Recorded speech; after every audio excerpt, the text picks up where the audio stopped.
kitabın hazırlanmağında bizim komanda işləyir. İdeya ortaya çıxanda sual, niyə bizim bu kitabın təqdimatı burada və bu formatda?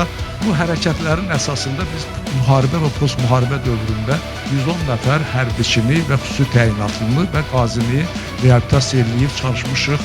Onları real həyata, aktiv həyata qaytaraq. Onların 75%-i ordu savarlarına qaytaraq.